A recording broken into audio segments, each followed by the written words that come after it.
Hello, and thank you for checking out the Keynote Speaker podcast from the Princeton Tech Meetup. Each week, the group welcomes a keynote speaker to address the community on a variety of topics related to technology and entrepreneurship. This podcast is to ensure that members who can't make it don't miss out on the valuable insight. If you like what you hear, come join us in person for the chance to network with other members of the community by checking out meetup.com/Princeton-Tech. This month's speaker was Joshua Spodek, a PhD in astrophysics and an MBA, entrepreneur, leadership coach for Columbia Business School's program on social intelligence, adjunct professor at NYU, columnist for Inc., and blogger at joshuaspodek.com.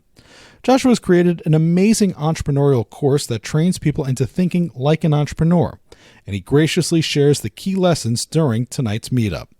If you would like to learn more about the course or sign up to take it, you can check out the full offering at joshuaspodek.com/courses. We hope you enjoyed Josh's presentation and will join us next time at Princeton Tech Meetup.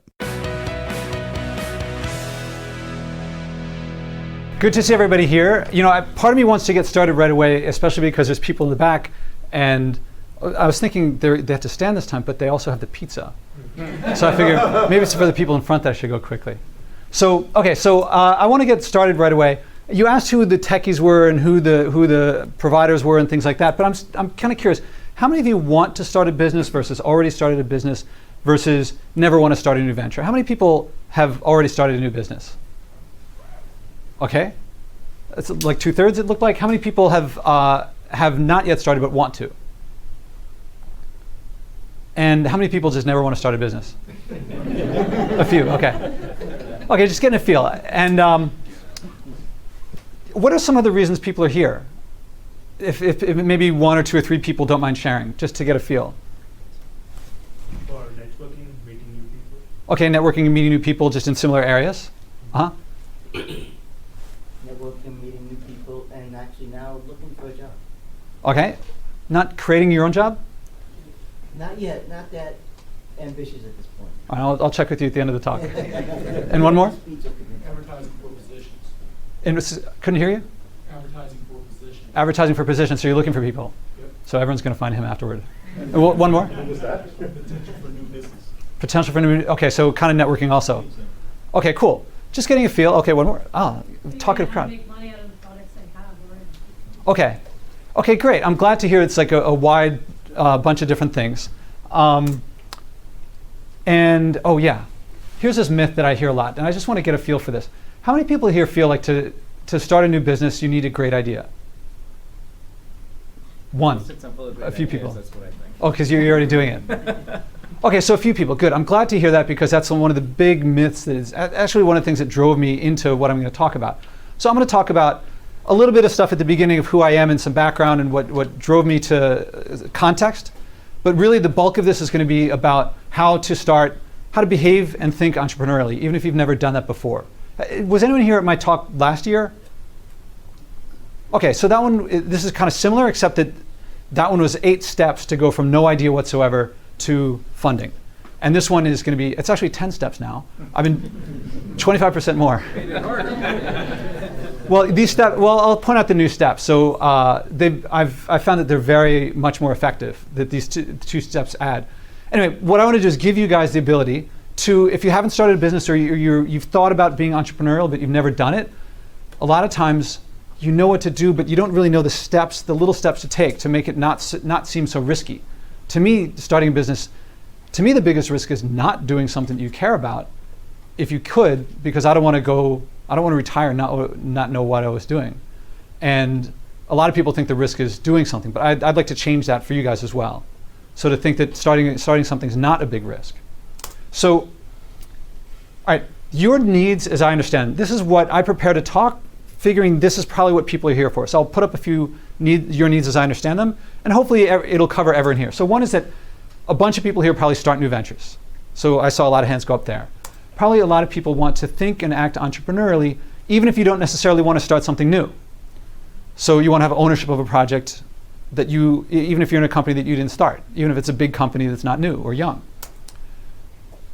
Then there are probably people here who are good at tech, but maybe don't have a lot of business skills. So this is a lot of this. Hopefully, will provide a lot of that. Did I miss anything? Did everyone here get at least one thing here that covers them? Is there anything else should I take anything off or put anything on? How to market when you're doing something that might be obscure to others. Okay, how to market when it might be obscure to others. I think I'll cover that.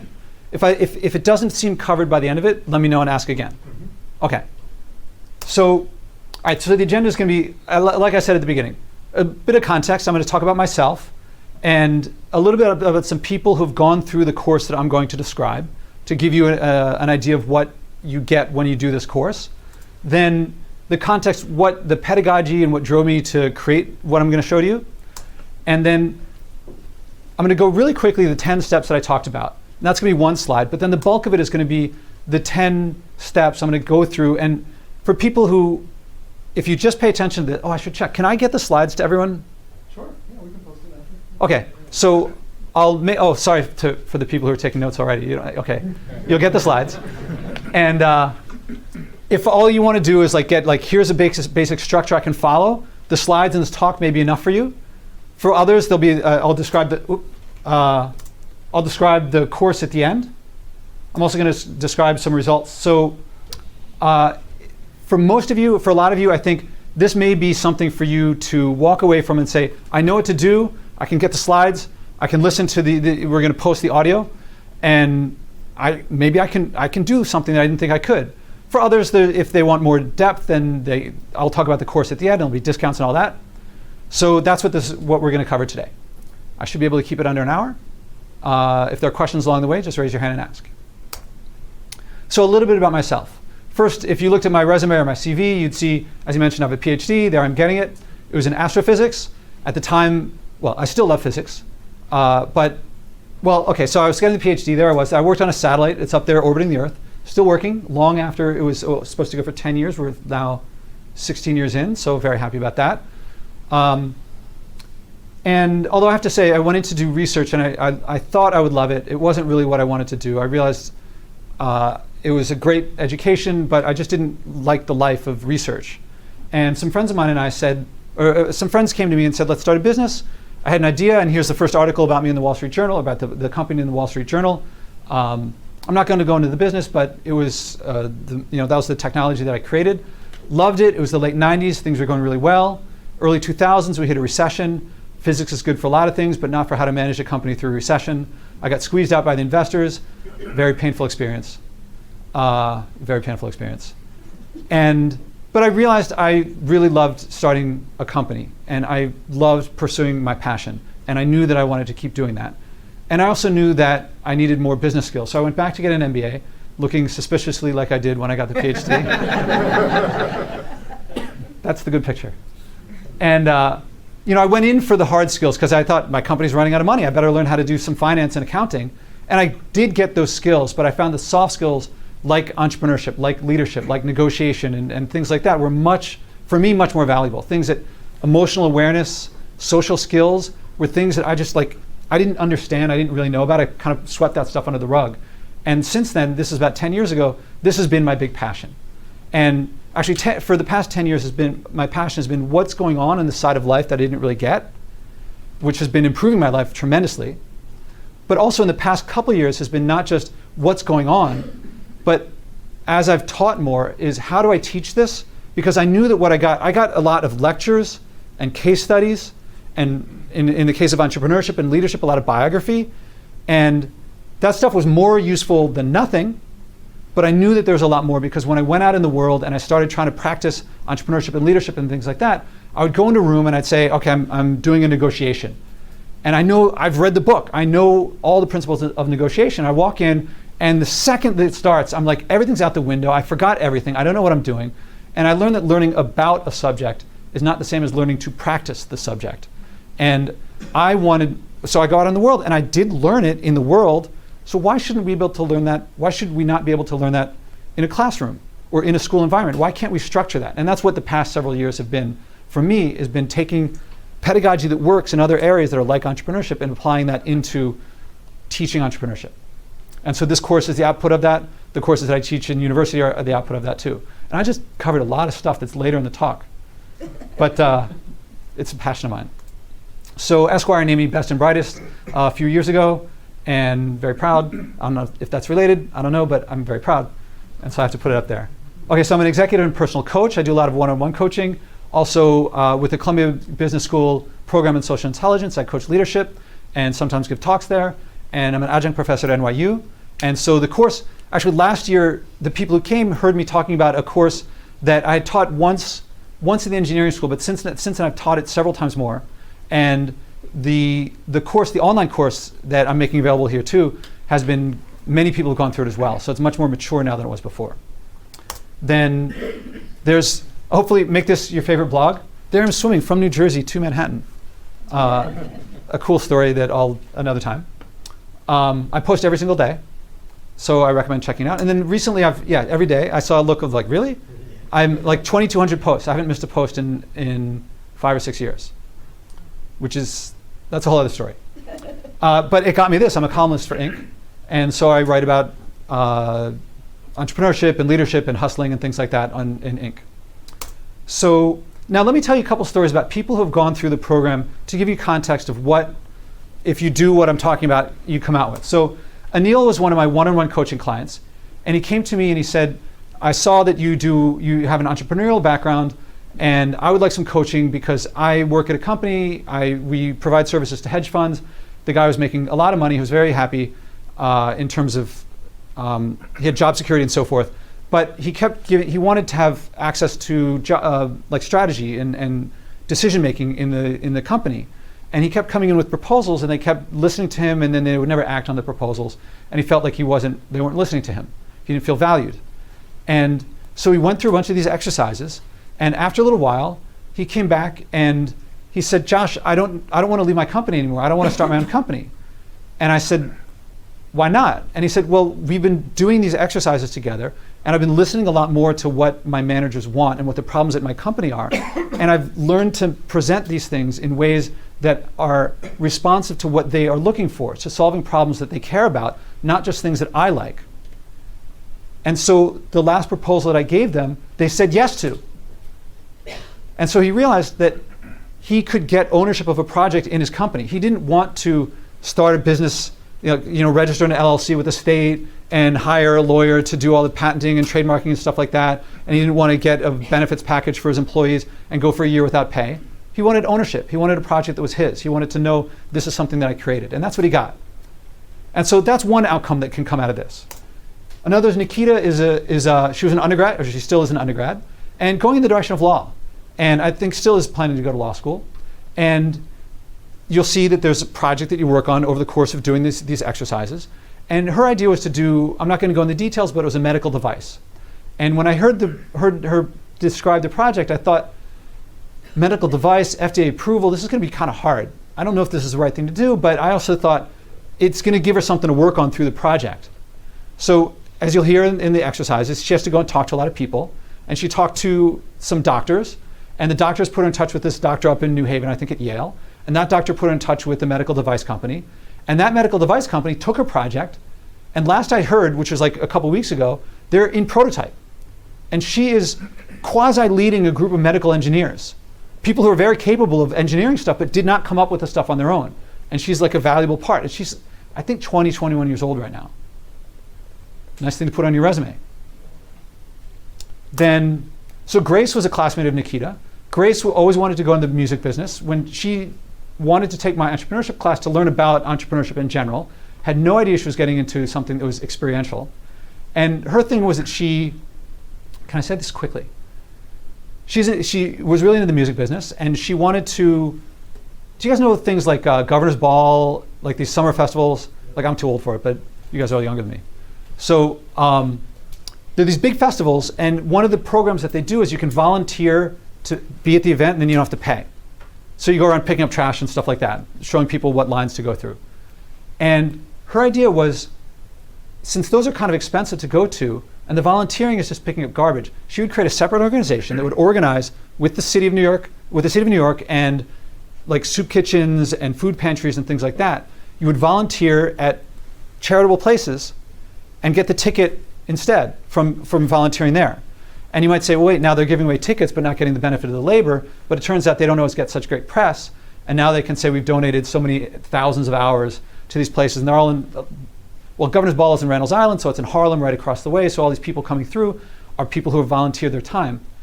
And this led to her working with SFX, which is a publicly traded company that does these other big festivals. And I was there when she was meeting with SFX, and this guy's like running this big division in this big firm. And he's like talking to her, and he's saying, he kept asking her, what about this problem? What about that problem? And she keeps saying, well, we did it with Governor's Ball this way, and then we refined it and worked that way. And I'm like, wow, she's really answering these things well because she's talking through her experience.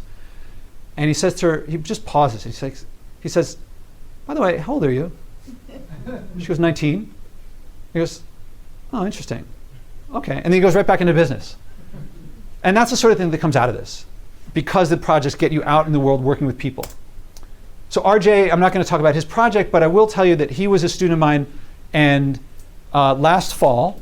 And when he came back in January, we got together, and he was telling me that his family runs a retail store back where he is at home.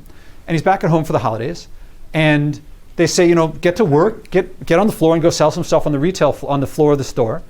And he goes there on the floor, and he outsold the professional salespeople that have been working there for years. And he's never taken a sales class. My entrepreneurship class was the only class that he's taken remotely like it. And he said he was just going out on the floor and doing the stuff that we worked on, and he outsold the salespeople. So there's nothing in my course about how to handle disgruntled salespeople. That he had to figure out on his own. But that's the sort of thing. It's not just for entrepreneurship. Shireen was a student of mine who she wanted to go into fashion, and one of my guest speakers came in from fashion in various different ways. And after he spoke, she said, can I meet with this guy? Can you put me in touch with him? And I said, is it related to the course? She said, yeah, actually, I'd like to get advice from him and so forth. And she talks to him and develops a relationship with him that a couple weeks later, he's really high up and really well connected. And he invited her, and she got to go to a Victoria's Secret fashion show. Like, if you're in fashion, I think that's like a pretty big thing, a pretty big deal. I certainly would have liked to have been invited. So these are a few examples of outcomes. And by the way, Shireen, on the first day of class, when I said, you guys are going to be taking this stuff that we're doing, and you're going to be doing a project of your own. You're going to start a project of your own that you may continue after class ends. It's up to you if you do or not. She raised her hand and said, what if I'm too scared to do this? What if I don't know how to do it? And I said, you're going to go step by step.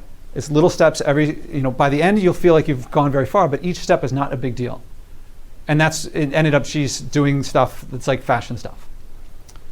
Okay, so sound interesting? Okay, by the way, everyone can hear me in the back, just to make sure? I should have asked a long time ago. Oh, Tyler. One more story? All right, well, I'll be really quick. Tyler, his idea was to start a program for young African American males in high school to come and to bring them into NYU. And he kept showing me the stuff that I was looking at. Like, it looked like it was going to be too hard to do because it's so bureaucratic at universities to get space and to get things to happen. And next thing I know, this project that he began in my class was happening. Like, before the semester ended, he was bringing cohorts of students into NYU and getting things happening to the point where he actually won an award before the semester ended of doing one of these projects. And he was just doing the homework. And that's what led to it. He was probably doing more than that because he was really getting into it. But that was the structure that he was following. Okay, so some starting points for me that make me so passionate about this is a big one. The myth that I asked about before is a lot of people talk to me about how they want to start businesses, and a lot of them have never started a business, and they don't sound like they're ever going to. And I ask them, well, now you know the myth that gets me the most of the number one reason people give me for not starting a business is they say that they haven't had the great idea. Now, there's also plenty of other myths. And if you go on my blog, I've written about these various myths. And the things like take any big company or any company that has like a great product, every single one that I've ever researched, that when I trace it back to the beginning, it was a terrible idea at the beginning. Google was going to go up against Yahoo, Excite, Alta Vista, a heavily saturated market. Facebook was going to go up against MySpace. These were now they seem like great ideas, but at the time, I don't think going against MySpace, I don't think that would have sounded like such a great idea at the time. And so there seems to be this big disconnect that the people who are most successful did things that the people who aren't getting started, what they think they need is not what they had. And so it was a big deal for me is how can I get people over that leap? Because that leap for me is one of the biggest, most important things in my life. I felt so trapped in research. Like it was either continue doing research, which I didn't want to do, or go to Wall Street, which I also didn't want to do. And starting a company was the route out for me. And it's been one of the best things in my life.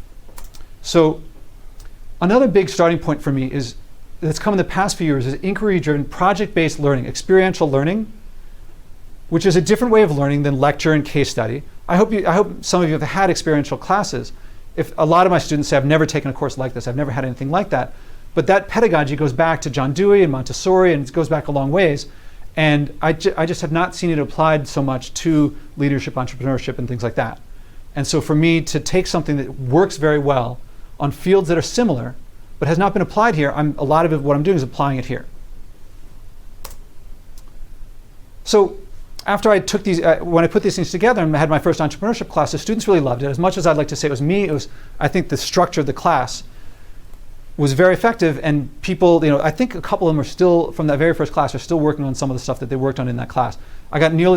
My course got nearly the highest ratings in NYU, then it was NYU Poly, the engineering school. And students who didn't dream of starting projects were starting projects and taking them out in the world and getting feedback from people and getting offers to work on these things. After getting this project going, then I heard about Lean Startup and Eric Ries and Steve Blank. And do people know about that methodology? Okay, so at first I thought there was a lot of overlap between what I did and what they do. And there's some overlap. I'm going to talk a little bit maybe I'll say a few words about how they're different. Because that methodology is very successful in a lot of different ways. It's very, the people, I've not taken it, but the people who have taken it, and when I talk to them about it, the starting point is you come in and you start with an idea and you start with a team, and it teaches you a management technique. Big companies have been management for a long time. Small companies have not. This is like chapter 1 of the Lean Startup. They've had techniques to manage big companies for a long time. Small companies, not so much. And so they're putting forth a management technique. Very effective, and I think very effective especially for engineers, because if you know how to engineer mechanics or something like that, this is like how to engineer a startup.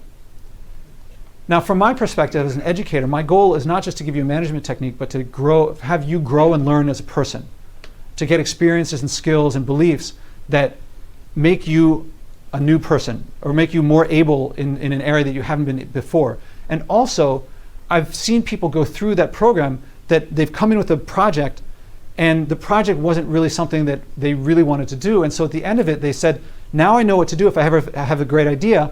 I still need the great idea. And that was one of the big hurdles that I wanted to get people over. How many people here do not have a great idea? A few? Okay, maybe a third, a half. So how many people here have a great idea? Okay, actually last year, when I started teaching, last semester, it was the first time I had students in my class who had their companies running and were making revenue. And I wanted to start people from not having any revenue, not having any ideas. And I thought, uh-oh, are they going to leave my class? Because maybe it's not so perfect for them. And it turned out that they got the most value out of it. They had started their businesses not for reasons that they were internal for them. And it got them to think about things and go back to why they started companies. And at the beginning, it was, they had an idea and people were like, this is good, you should run with it. And they did, but it didn't really resonate with everything that was important to them. So they made minor shifts in terms of the business, but major shifts in terms of what mattered to them. And now they could really contribute to their companies much more than they did before, and they much more greater satisfaction. So let's see, I'll just cover these points. Okay, so the focus of the course is really on doing, learning by doing, but not just doing anything, but doing what works. And I focus on people, skills, experiences, teams, what to me are the soft side of businesses that were really important to me that I didn't have when I started off. Technology is important, but that's not what this focuses on, because I think there are more resources out there for how to develop technology. So I'm not saying it's not important, it's just not what this focuses on. And also I find that, like in the case of Nikita, when she went to a company, it was easier for them to they had people who could do the engineering. They didn't have people who could come up with ideas. Then it's developing entrepreneurial skills, beliefs, and experience. What I'm not putting up there is facts and knowledge and rules and things like that. These are internal things that you develop and grow with. It's also not about the first venture. A lot of people do walk out of my course with a venture that they're running with, but oftentimes many of them switch in the middle, which I'll talk about a little bit later. But it's the ability to solve a problem when you don't have a lot of resources. If you have a lot of resources, that tends to happen more in bureaucracies. If you have like a big team that you can use, you can do that. But what if you don't have that? Now you could be at a big company and you have a project that you want to make happen and you don't have resources to make that happen. Oftentimes you want to start your own thing on your own. That's the situation that I'm preparing you for. And one of the major outcomes of this is not just that you have a project that you really care about, but also that you have a community of people around you that care about what you're doing and have a vested interest in your success. And the way that happens is you go out and you get advice from them, and they see a little bit about themselves, a little bit of themselves in your project, and they want you to succeed because they give you advice and they want to see that their advice works. It's tremendously effective. And it's also a lot about attracting people and aligning them with your interests, as opposed to pitching to them, which leads them to evaluate. Evaluation tends to separate, whereas getting advice tends to get people on your side. So a lot of what's going on here is using techniques that work to get people to work with you and combining. There's no magic in what you'll see. Everything I say, it's like there's no magic to it. It's just organized in a way that works effectively. I'm not saying it's the only way that you can do this, but it's a way that works. And it's about lowering barriers because of all these myths. And I don't think that anyone who's taken my stuff has come in with any budget. So all the steps through here don't take any money. They take resources of time and your connections, but they tend to make you enjoy what you're doing. You tend to like doing it. Okay, any questions so far? Ready for the 10 steps? So I'll say them a little quickly now, but I'll go into more depth. Each step will have its own slide later. So the first is to write a personal essay. Now, I don't ask to write a personal essay because I'm going to grade your essay. It's a personal essay to get you thinking about a field that's interesting to you. And it doesn't have to be the only field that is interesting to you, but just one for direction. And also to get you thinking about people. So I ask you to name a few people in the field and some role models, because I want you thinking of human beings, because this is about people. Now you have some direction. Now the next exercise is to think of 5 unsolved problems in the field. And a lot of people think that you need to have really find the problem or find a problem with a perfect solution. But I do not put stress on having a great solution here or even a great problem. Just any problem, because what that is a seed for the process that happens next, which is how to go from an okay problem, an okay solution, to a really great one. You don't need a great one to start off this process. Next is to work with 5 close contacts and to get advice from them on what they think of the project that you have, these 5, and how to get advice from them for how to improve them. The reason for working with 5 close friends is not because you're magically going to have the best advice giving friends that you could possibly have. What you're going to see over the next several exercises is a trend of practicing with people that you know and moving to people that you know less and less and less, but who are more and more valuable. So that you're going to ask for advice from people close to you. The advice, you may get great advice.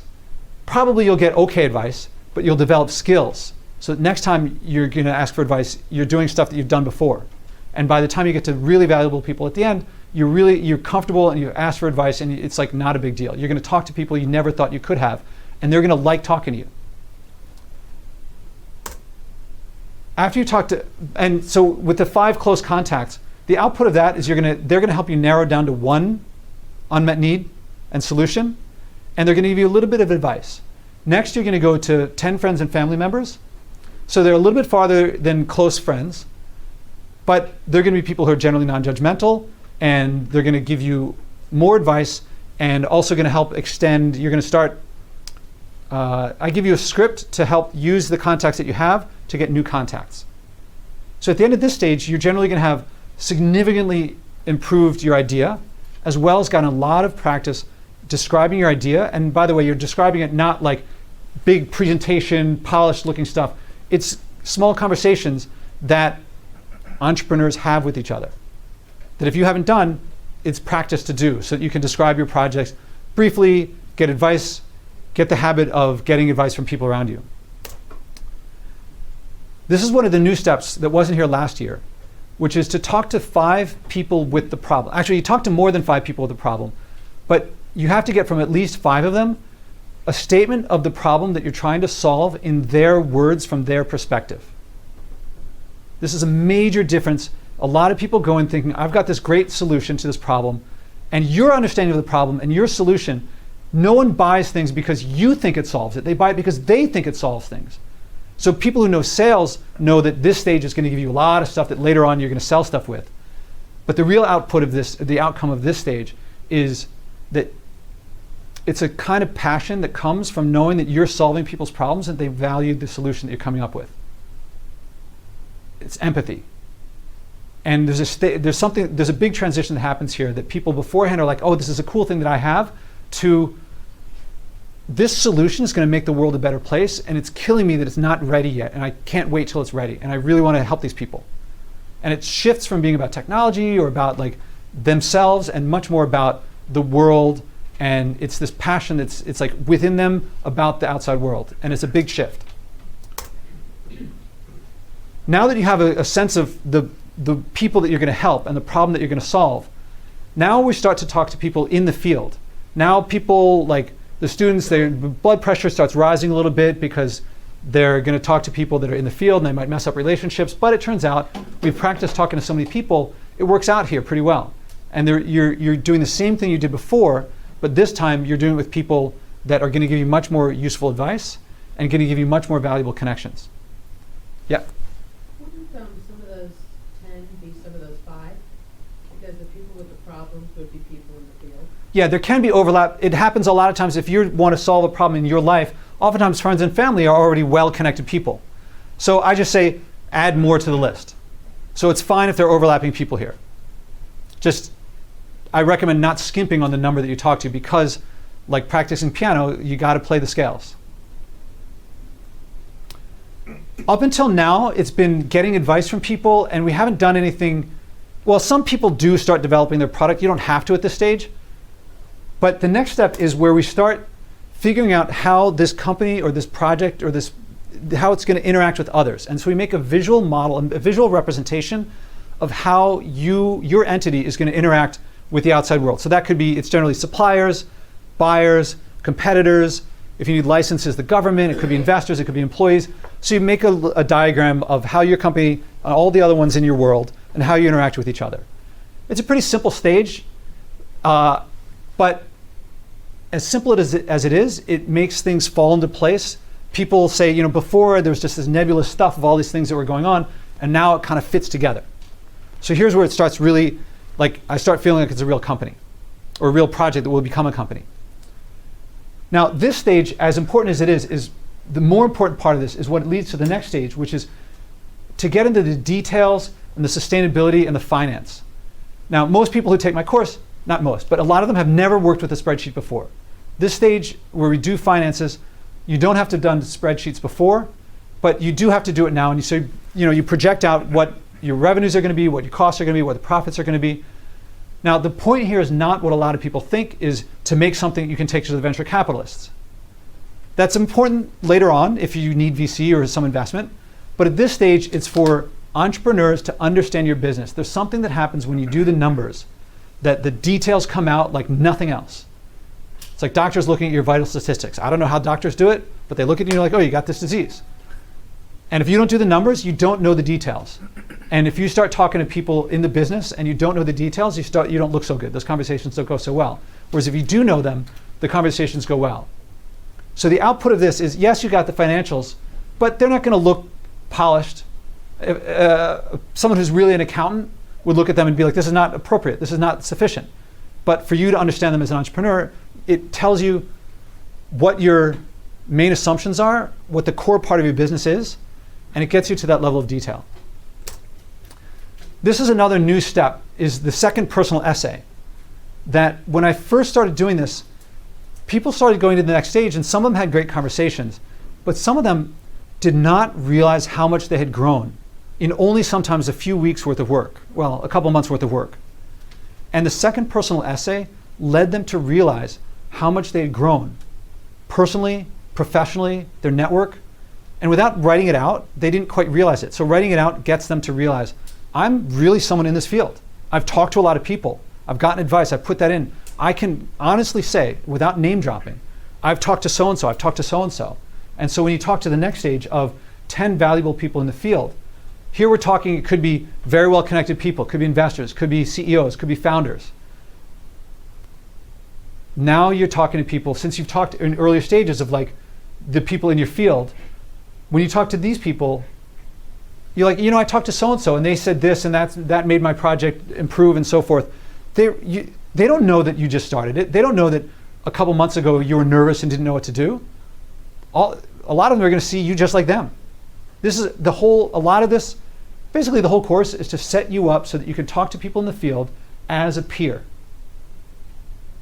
and not feel like you're not yet ready. Because as far as they know, you are.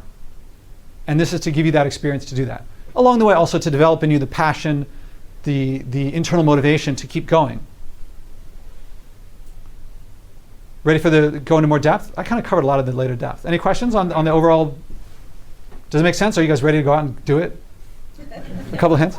People discovered maybe their idea wasn't that great.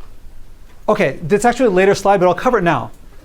One of the things that I say at the beginning is when you start this off, you don't have to pick the idea that you're going to run with. Don't worry if it's not a great idea, because the skills to identify unsolved problems and to turn those problems into solutions, however crappy those solutions are at the time, and have the ability to turn crappy solutions into awesome solutions. That's what you want. So, and I say to people, when they take the course at university, you can switch topics or switch projects anytime you want up until the very end. The one rule is that you have to do all the stuff over again if you do switch. So you have to start from the beginning, start with a new personal essay. I also tell them, if you do switch, you have to do the work again, but the work is going to go so much faster and you're going to like it so much more. And what I found as the more that I teach this, the more people switch in the middle. Even up to like week 8, week 9 in this.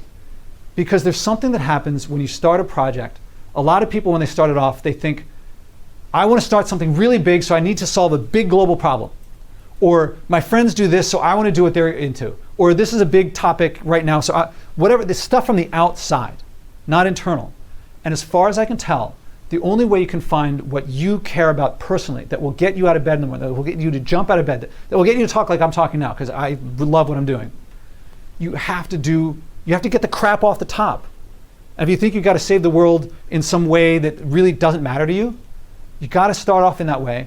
And then at some point along the way, you realize, now that I know what I really care about, now that I know how to make something happen, those things I really care about that I've been kind of shoving under the rug because I didn't want to be vulnerable about failing at something I really cared about, now that I think there's a chance of me making it happen instead of failing, now I kind of have access to it. I'm not trying to hide it from myself anymore. Did that answer your question? I saw another hand or two.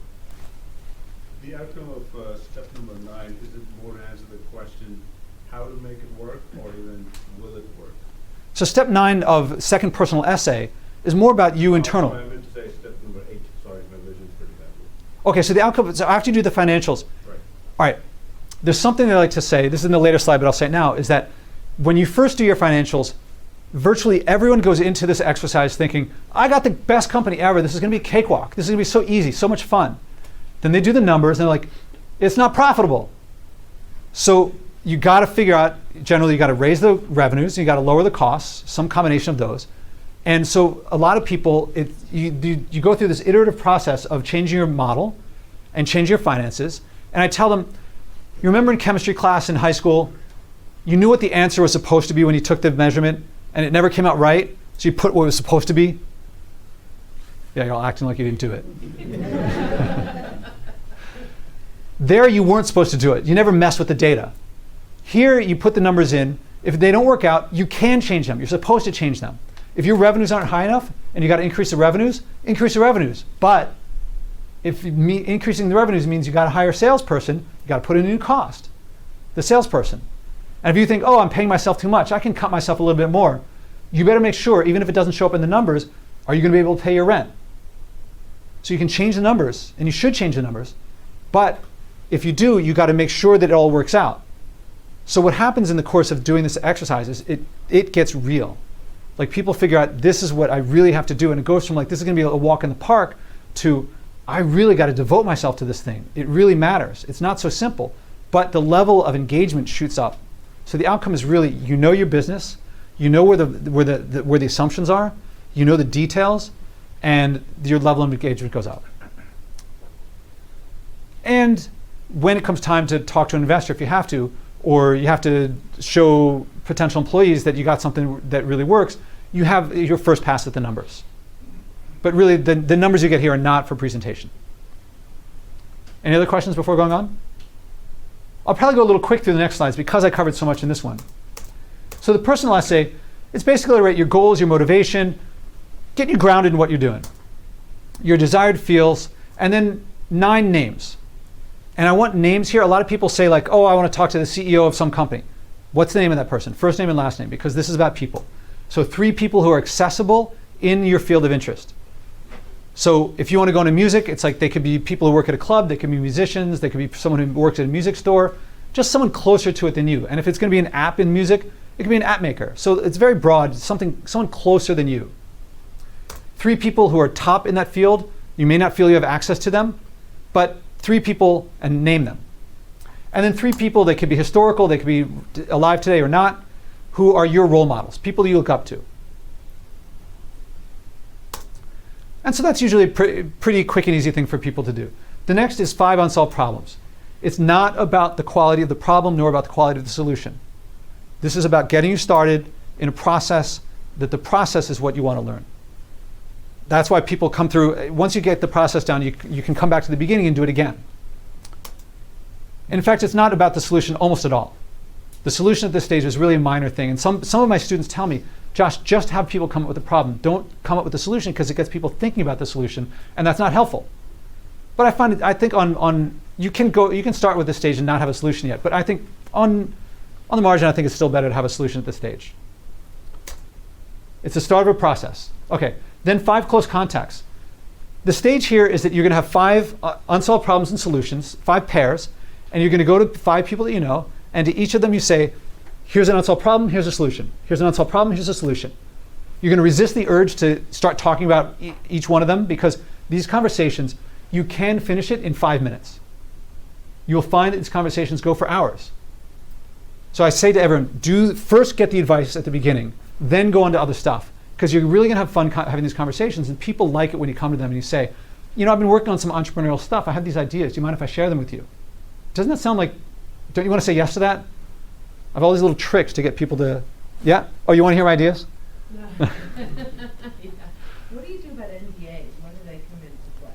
Okay, so if someone has a project before this one that they want to, like if they've come in and have a project and I want to do this and I'm taking a course to get my project going, what I recommend is, all right, if it's not an NDA sort of thing that people can hear about, I say go for it. If it's an NDA sort of thing, what I say is pick something different, work on that, develop the skills with something different, and you'll be able to apply it to that one. So no one so far has had an issue where they were stopped from an NDA problem. So work on something different. The skills apply, and you can do your other things separate. You can do it in parallel, but that's what I do there. So the presentation is really short. It's not well put together. At this stage, you're just developing stuff. No slides, no big stuff. And it can take 5 minutes, like I said. If it takes a long time, let it take a long time. Enjoy those conversations because that's part of becoming an entrepreneur. It's talking about ideas like this. Ideally in person, you can do it over the phone or by video chat, but really I try to get people to do this by phone, not by IM or by email. Sometimes people email stuff and I say, you gotta start over again. You need the bandwidth. It's not about polish, it's not about asking for evaluation. That's a big thing I tell people. Overwhelmingly, you're gonna tell people, I wonder if you could give me some advice to improve this. And I give people scripts, how to start the conversation, how to continue the conversation. You can use the scripts or not as you like. A lot of times you say, can you give me some advice? And the person says, I think it's great, or I think it sucks. That's evaluation. It's not that helpful. So I help people, like, how do you say, I appreciate that you like it or don't like it, but I wonder if you could give me some advice. And that changes the tone to they start helping you, and they start feeling invested in it. So it's about getting useful advice and building relationships, and getting to people where they want you to succeed because they see themselves in what you're doing. So the result after this stage is that you've gone from 5 to 1 unsolved problem, 1 solution to it, and that solution will be improved. Generally, these people give you some advice that you can act on in some way. All right, that's the input to the next stage, which 10 friends and family members. Now, before you're coming with 5 and then you're asking them to help reduce it to 1, here you have 1. So it doesn't have to be in person, but you're going to ask, same thing. It can take a few minutes. You're going to ask these people for advice. Here's my unsolved problem. Here's a solution. Can you help me improve the solution? And people generally like to give advice. Actually, you make them feel pretty good, because most people, when you ask them for advice, they feel like, oh, good thing you asked me. I happen to be an expert in this area. We've all given advice. So, it's all tapping into, all this stuff is tapping into stuff that works. So you get 3 pieces of advice from each. Now, you do not have to take that advice. You're going to get a lot of crappy advice. You still say thank you. They still feel invested. You don't have to use that advice. And as you get this advice, if you get 3 pieces of advice from 10 people, that's not 30 unique pieces of advice. You're going to get the same stuff over and over again. The stuff you get the most, that's probably the stuff you should do. You'll know your business better than me, but that's what happens. Also, as you get advice from the first 2 or 3 people, you start using that advice and improving it. So by the time you're that person number 8 in this stage, it's been improved a lot. And your level of sense of ownership of your project starts increasing a lot. And this weird thing happens at later stages usually. People start thinking that as the idea improves, they start calling you a genius because they think that you did it. Even if you tell them it's because of this process, they won't listen, because they have their beliefs. You gotta be a genius, because they want to protect themselves because they're not doing their thing. So you improve after each one, and you end this is one of the big scripts. I believe that this is worth the price of admission here. Well, you didn't pay that much to get in here, but your time. End every conversation with, is there anything I didn't think to ask that's worth bringing up here? At this stage, you're practicing it, because friends and family, not generally people in the business, but when you're talking to people in the business, this kind of question gives you answers that you could never have dreamt of thinking of knowing. And the other one, is there anyone that you can think of to put me in touch with that could help me here?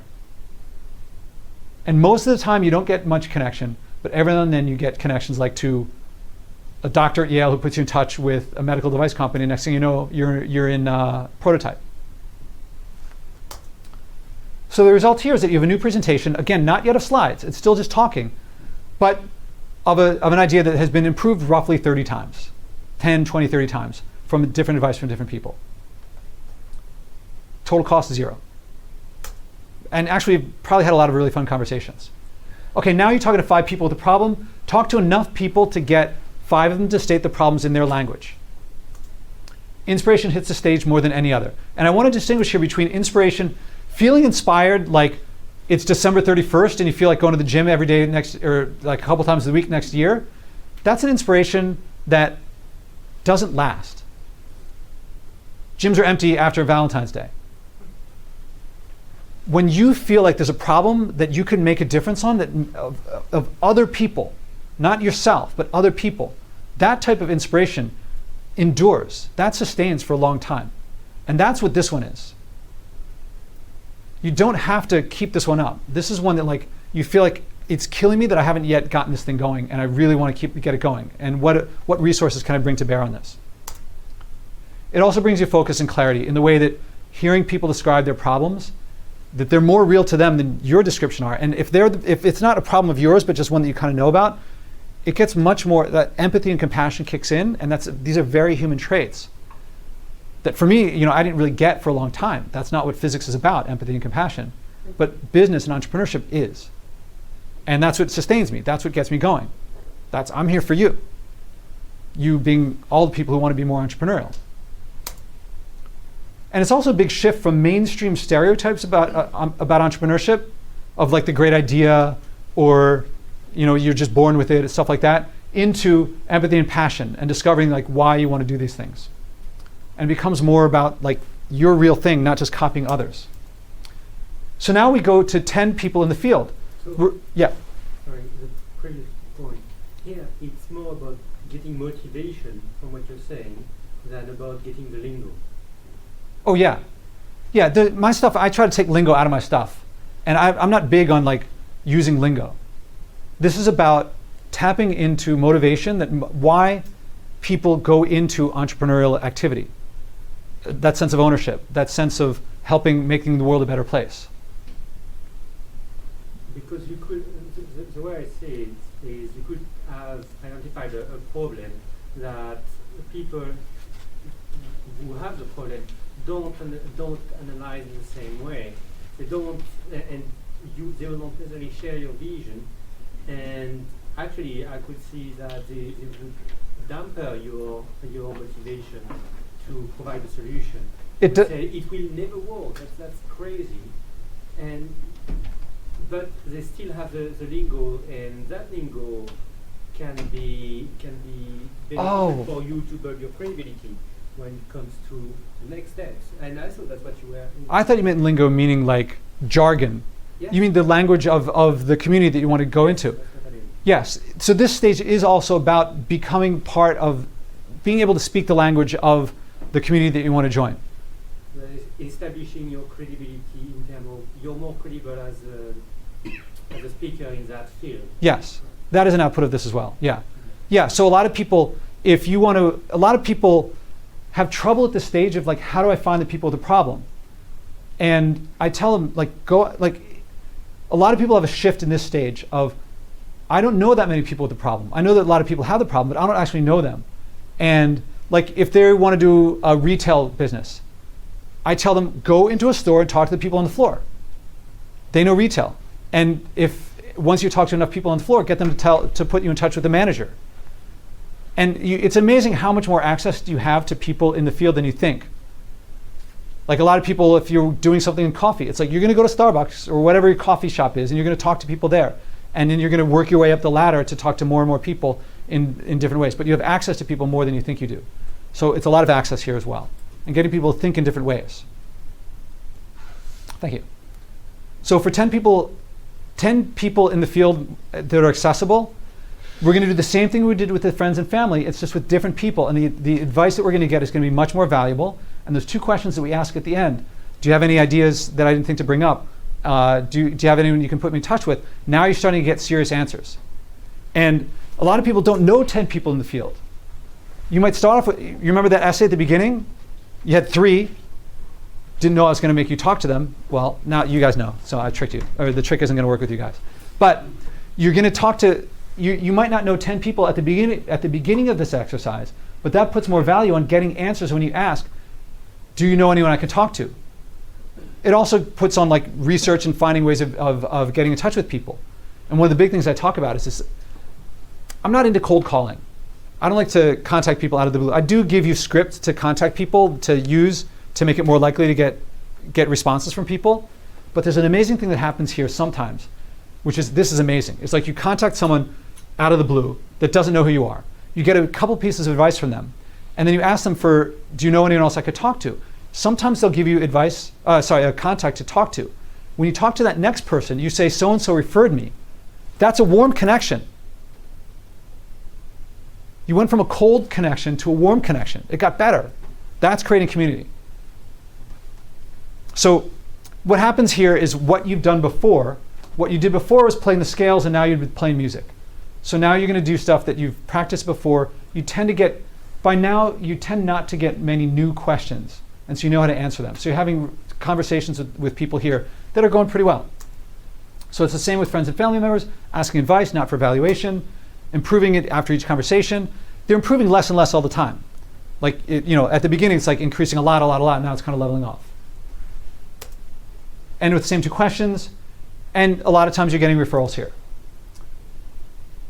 Oh yeah, so one of my students here at this stage, question? Going through these 10 steps, it feels like it is for people like who have not started or who want to start from a clean slate, right? Uh-huh. Let's say there are people who have identified a problem which they think is a real problem and trying to solve it. Uh-huh. Can this course be tailored for them? Can I pick up from step 5 or step 6 and run with it? I would not recommend it because the earlier steps bring in skills that are useful. I'm trying to decide if I should say most or all of the students that I've worked with that had stuff that they had ideas at the beginning, greatly value the stuff at the beginning.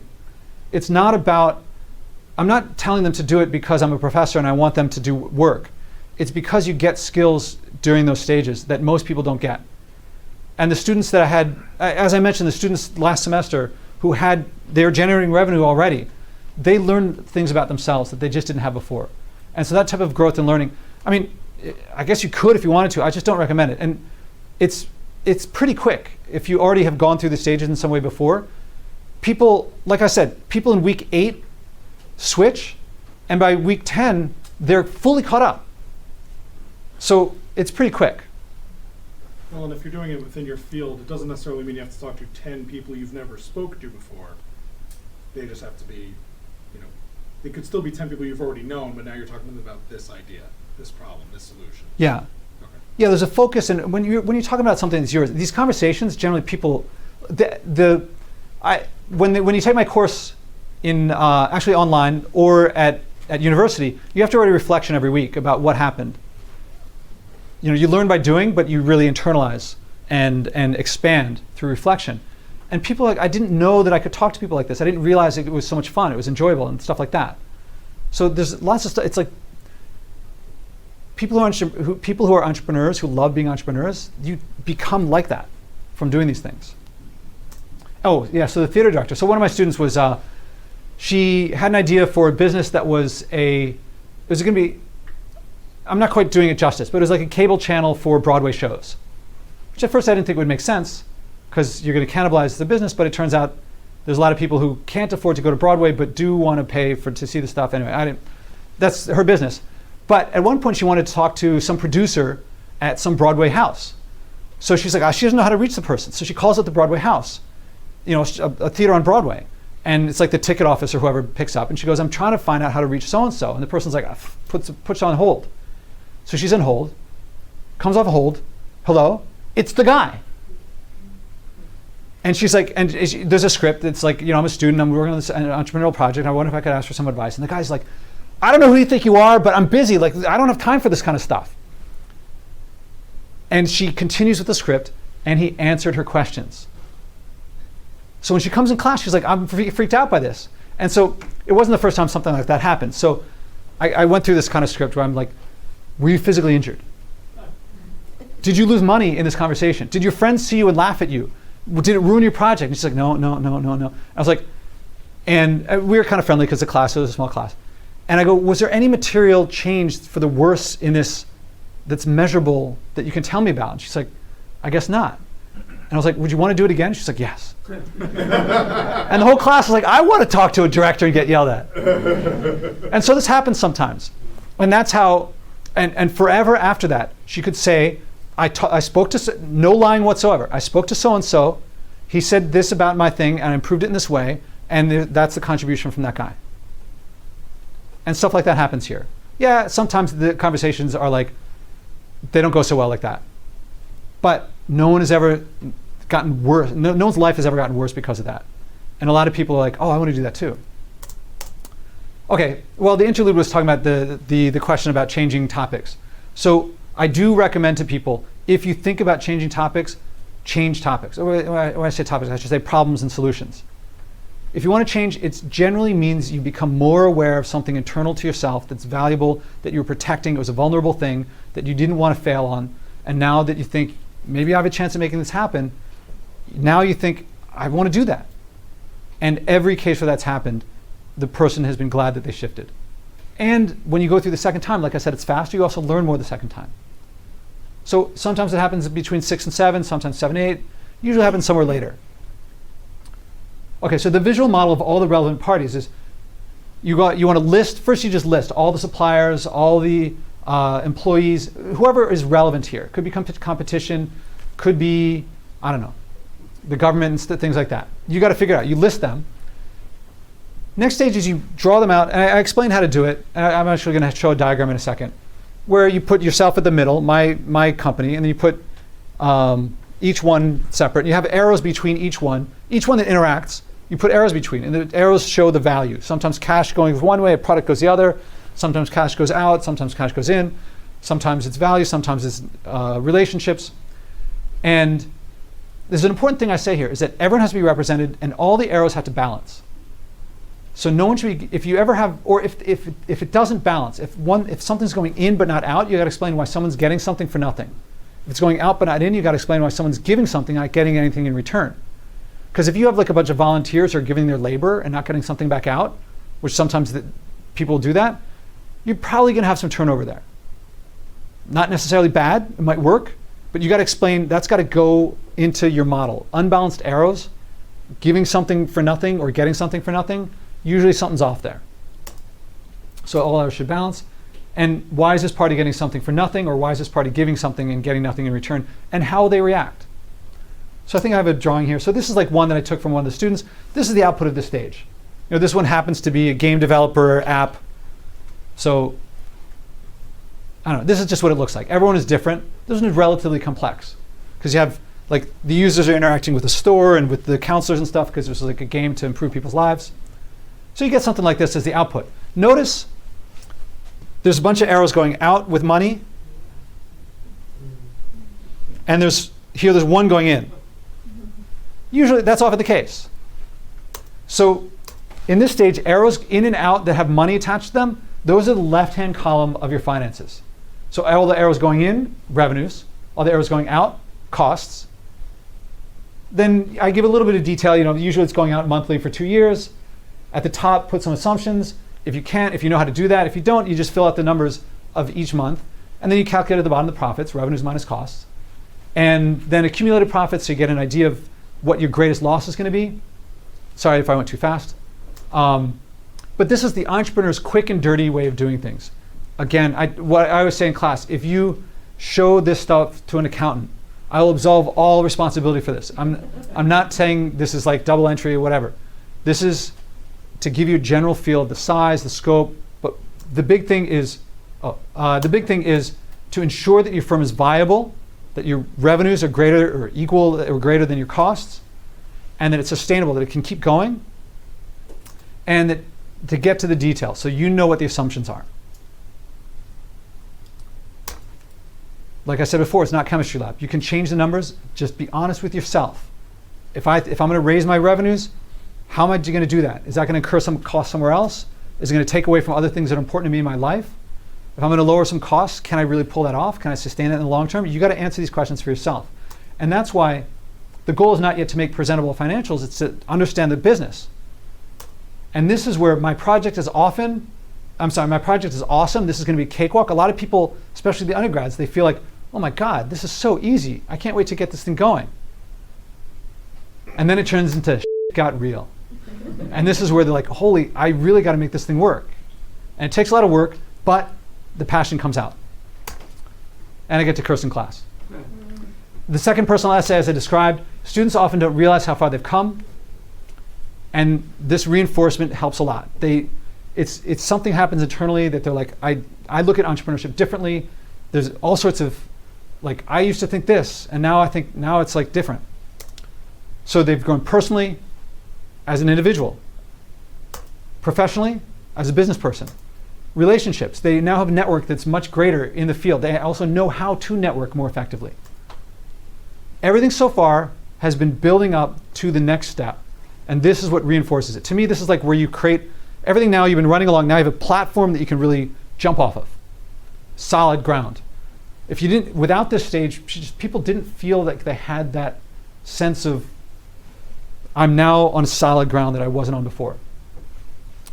And the point is, the next step, you're going to talk to valuable people in your field as peers. They don't know you just started. If they're founder, they were a founder too. And so from the personal essay, the research, the recommendations from 25 conversations at least, you're now going to be able to say, that director or producer, whatever, the Broadway person, gave me this advice. And you're really talking about it. Not faking it. You're not name dropping. You're talking about your actual experience. So you can, and it's based on substantive conversations, often with people that want you to succeed. Often they put you in touch with people here. Because no one has, at the beginning, 10 value. Very rarely does someone know 10 people in the field. You got to work to get these connections. But oftentimes you're going to go back to people that you spoke to before in the previous stages and get those conversations going again. Hey, I really need to talk to so-and-so. Can you put me in touch? And you end with the same questions here. Here the questions start becoming very different. When you start asking for connections, they start giving you really meaningful stuff. another big thing happens that for people who want to be more entrepreneurial, but not necessarily start a new company for themselves. Something happens here when you talk to someone who's a valuable person, a CEO, a founder, someone really high ranking with a lot of authority.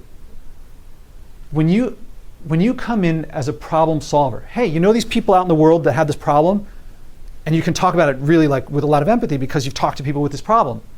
You know, I have this idea for how to improve it. These people are so used to people coming in and being like, can you give me a job? Can you give me a raise? I got to work on this project. And you're coming in with what you're asking for is making them feel like an expert. You're coming in as a problem solver. They see you as probably someone, a peer. Something happens a lot that they start sharing their problems with you. Now there's a technical term in business. When someone with authority or high rank shares their problem with you, what's that called? That's a job offer. They may not know it, and you might not know it, but if you know how to handle it, and I say how to do it, which is basically, here, write this down. Well, it's going to be on a slide, and it's going to be here in a second. But it's, this is if you're looking for a job, if you're looking for promotion, you can do the same stuff that I'm talking about here in order not to start your own project, but just to have the managers in your company see you as a problem solver. Because if you're a problem solver, and they're high up in the company and you're low in the company, do they want you solving low-level problems that no one cares about? They want you solving high-level problems. They want you talking to them. They want to move you up. So the magic words are, you make them feel comfortable sharing the problems, not vulnerable. I have experience working in this area and I like it. That's like the basic gist of it. I have experience working in this area and I like it. And then throw on, I have a couple half-baked ideas I think might be able to work. Can you give me a little time to come back to you, maybe a week? Let me fully bake these ideas? Not everyone's going to say yes, but you're going to get a lot of yeses on that one. Now you have a relationship with that person.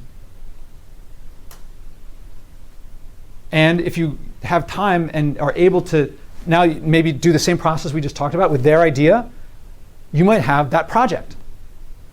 Now, not so simple, but simple in process doesn't always work out that way, but the more you do it, the more that sort of stuff happens. Which is why, I'm going to talk about in my online course how I write up all of this stuff, all of these steps written out, and I also recorded myself doing it, like describing it, each step to someone, and I recorded that. And every time I record someone, before we finish, they get a job. I can't stop them from getting jobs. Like I can't tell them don't get a job, and they keep getting jobs, and they it's crazy. This stuff is it's amazing. So if you do my course, you'll see that the last one is, I don't have a recording for the last step because they get hired.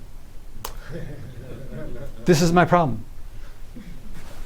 Yeah, so there was the second part of it. I have some simple ideas that might help. Can I take some time to fully bake them and get back to you? So, okay, those were the 10 steps. Any questions before kind of talking about what happens afterward? In terms of ideas, coming up with ideas, do you recommend identifying a problem first and working towards a solution, or could be identify technology and working towards it? I recommend starting with the problem. If you have a technology, I still recommend what's the problem that you're trying to solve. Because a lot of people have a solution, and if you come to someone and you say, they can tell when you're coming in and you want something from them. You want them to buy your thing as opposed to coming in and you want to solve their problem. And even if you do know their problem, for them to share it with you, it puts you in a much better position to listen to them and then sell to them and solve their problem. So, any other questions? So some themes, I'm going to tell you some themes that come up in the course. And all I can do right now is tell you these things. Some of you who have lived them, these will resonate with you. What happens when you do this course is by the end of the course, the students are saying it back to me. The meaning, the value of these things, I'm just going to say it to you, and it's not going to mean what it does. But for those of you who take the course, at the end you're going to be like, "Holy, that was amazing." Oh, I cursed twice. Personality matters less than skills, and not just any skills, but skills that you can learn. People think you got to be born an entrepreneur. Not the case. And the more that you learn these skills, the more you start feeling like, oh man, I learned this one, I learned that one, I can learn these other ones. The idea of a lifetime comes once a month. This is the other big answer to the NDA stuff, is like, A lot of times you have some great idea, then somewhere along the way you find out someone else had it before and they're already running with it, but you didn't know about it when you started. Or it turns out that it's not as good as you thought it was, or something like that. Wait a month and you got another one. It's that easy, if you know how to turn crappy ideas into great ideas. The reason a lot of great entrepreneurs have only 1 or 2 great ideas in their life is because they're executing it. The idea itself is really, really easy to come by if you know how to do it, if you've done this process a couple times. Not that this is the only way to come up with them. Better than a great idea is an okay idea plus listening to the market, advice from the market, flexibility, and iterations. To me, iterations is the main measure of the quality of an idea. How many iterations has it gone through? And when you're talking to all these people getting all this advice, a lot of the advice you're going to ignore, but a lot of it you're going to implement. And you're going to iterate. Then when you start doing the financials and the model, you iterate more from a different standpoint. And by the end of it, you feel like this idea is amazing. Okay, you got to do the themes. If you pitch, they'll evaluate. That tends to separate. If you ask for advice and act on it, they'll tend to support you. It's the difference between this and this. Adversarial versus going together. Can you give an example of an evaluation response versus a supportive or advice response? So I have this idea. I'm going to speak very broadly, but if I say I have this idea, there's this problem in the world. These people are hungry, and I'm going to bring them food in this way. And someone says, "That's great. That's like a really cool thing. That's a great thing that you should do." That's evaluative. That's great. A positive evaluation. Or if they said, "That problem, I don't know what you're thinking. That's a terrible idea." That's an evaluation. If you then say, "Well, if you think it's terrible, could you think of how to improve it?" That's what I'm looking for, some advice. If they say, "Well, yeah, if instead of getting donation, you put something in so that you get some revenue that's part of the model, that could work. That's more social entrepreneurship. And instead of just charity," then you go, "Okay, great, thank you. That's what I was looking for, some advice." So that's good or that's bad? Some kind of... Good, bad, that's evaluation. They're expressing their values, evaluation, values. Oh, 5 minutes, okay. The problem determines the solution. The more you focus on the problem, the better you can solve it. Almost nothing inspires like helping others so much that they pay you for it. Now, the pay you for it, it's not just about money there, it's about their values. Do they think this is more important to me than my money? You got to look at it from their perspective. And that's what really inspires people, inspires you. So results. The results that I see, yes, you start companies, but the big things are learning about responsibility, initiative, empathy, compassion, how to communicate value, creating supportive community. And the big one is uncovering passions by learning how to act on them. That's the biggest outcome of this, is you can act on your passions. Man, I'd love to go through the student voices. I'll pick just one. I've like 20 pages of it's like people saying like, "This is one of the greatest classes I've ever taken." So those of you who look at the slides, you can read this through, but I've got 5 minutes. So, but there's one that I want to point here. As a senior, this was the first course that challenged me, asking me to think outside my comfort zones. NYU is a very good school. This is an elite school. 7 semesters they've gone through. You know that they've written a lot of papers. You know they've analyzed a lot of stuff. You know they've done a lot of academic stuff. So how are they first time challenged here? Because my understanding is because it's personal growth, professional growth. They're changing as a person in a way that abstract knowledge and facts just doesn't do. Overcoming social and emotional challenges, starting small but getting up to some big ones, that's what does it. But note also, it is also where I developed a strong network of support through group projects, because you're working with other people. Pages and pages of this stuff. And then if you click down here, there's more. That blue link is a link. Okay, so the online course, it's not lectures, it walks you through these steps. It's a very structured way. Some of you walk out of here with the slides, with the audio, you got all you need. But if you want more structure, the course walks you through it. Each exercise is a full description, written out, plus me describing it to a student. So there's audio, and you hear him asking me questions, and him asking me and me answering the questions. There's a checklist after each one of like the important things, so you make sure that you cover the important stuff. And then after that, you write your reflection. When you write your reflection on each stage, that's how it goes, not just starting your company, but actually developing and growing. After you do that, you can read everybody else's reflection, so you can learn from everybody else too, and you start getting this online community And not only that, but you have access to this forever. So you can learn people, you can see how people grow and learn forever in the same, in ways that you didn't yourself, even though you did the same exercises. Then also they can read yours. And a lot of people say that was one of the most valuable things that they had. The public accountability of knowing someone's going to read what I wrote makes me write reflections more thoughtfully. The same exercises in the same order using the exact same software as the NYU students, except they get this classroom experience. Now, I'll point out that the exercises, doing the exercises and the reflections, that's where the bulk of the learning happens. So the in-class stuff is not as important as those things, but you get access to the same forum if you do this course online. And no university I'm aware of anywhere gives a money-back guarantee, and this has a money-back guarantee.